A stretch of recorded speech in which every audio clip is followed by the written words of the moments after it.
I'm Amy Cherry. This local news is a service of Flagler County's Toyota dealer, Beaver Toyota, here to wow ya. With the first shipment of COVID-19 vaccine arriving in Flagler County, plans are in the works to begin distribution. Karen Johnson reports. Governor Ron DeSantis on Monday announced the state of Florida has received about 180,000 doses and that the first vaccinations have been administered. Florida has been working closely with the Centers for Disease Control and Prevention to determine the distribution priority, with the first few rounds going to healthcare workers, according to Advent Health Palm Coast Chief Operating Officer Wally DeCino. They're excited that the vaccine has arrived. We know that Advent Health already has about 10,000 in possession in Orlando, and they're looking forward to take advantage of this and get the first phase, because this vaccine will require a second one, a booster, that will take place in the first and second week of January. Then vaccines will go to other high-risk individuals in a phased manner, including but not limited to first responders, some essential workers, the elderly, and those with certain underlying health conditions. And as vaccines become more readily available throughout the winter and into the spring, Flagler County will partner with the local health department, the Florida Department of Health in Flagler, municipal partners, as well as volunteers to set up public vaccination sites in a similar manner to what is being done for COVID-19 testing. For Flagler's Morning News, I'm Karen Johnson.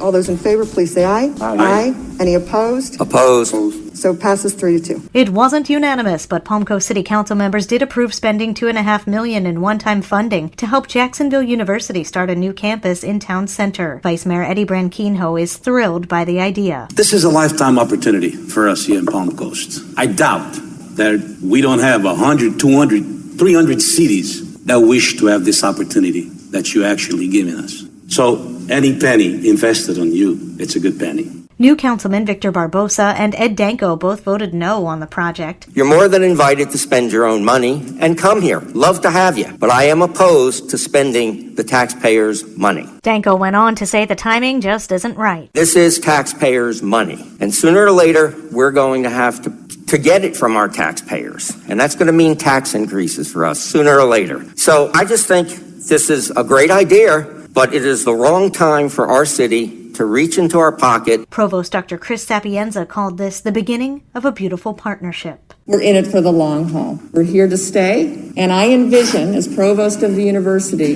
that after bringing healthcare here, there will be tremendous opportunity in the areas of business and significant contributions that can be brought forward from our Linda Berry Stein College of Fine Arts that we can contribute to the arts and the culture.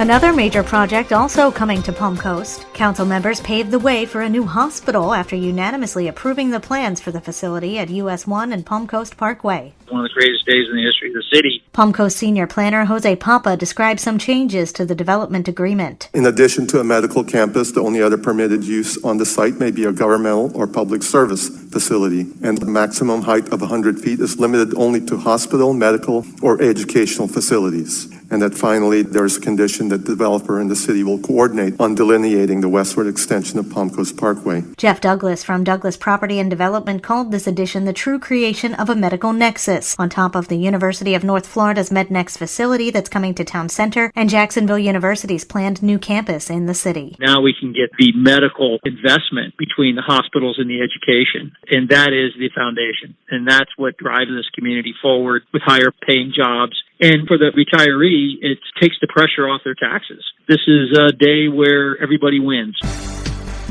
A controversial proposal to locate a 150-foot cell tower at the Palm Harbor Golf Club has been tabled until next month. John Arking has the details. The decision came after nearly an hour of heated discussion and public comment, including this angry resident concerned about his property values. What this lease is saying does not agree with what the master plan was approved. Thereby, the lease is illegal and unlawful, and it needs to be reviewed and looked at to go back against what is the requirement.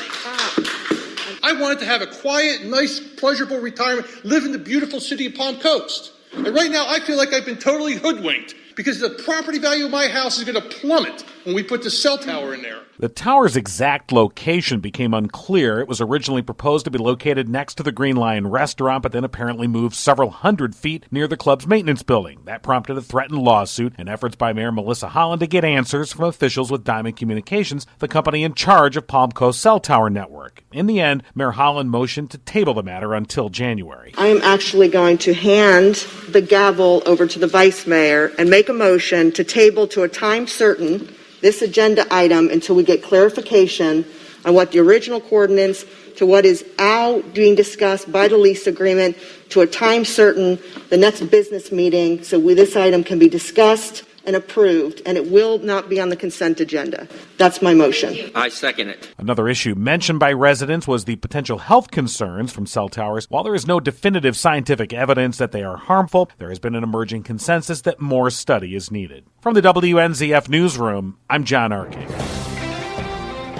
The plans for the new Sheriff's Office Operations Center have changed over time. Originally, Flagler County Administrator Jerry Cameron said that the Operations Center would share space with a new library on property that the county owns. Commissioner Sullivan, when he was chair, thought that rather than build in Palm Coast, which was our next best option, it should be built here. And originally wanted to see if we could get both the library and the sheriff's department on it. It just wasn't feasible. The library would eventually move across the street from the Sheriff's Operations Center's future home. Staley said the place on Commerce Parkway is strategic. It is near fuel. We get our fuel from the county pumps. It's near fleet maintenance. It's near the Emergency Operations Center. It's near the courthouse. And for the sheriff, when they have to interact with county administration, they're next to the General Services building. A groundbreaking ceremony for the new Sheriff's Operations Center that is to be located on Commerce Parkway in Bunnell is scheduled for this morning at 9. The public is invited to attend the groundbreaking ceremony with appropriate safety protocols in place. From the WNZF Newsroom, I'm Rich Carroll.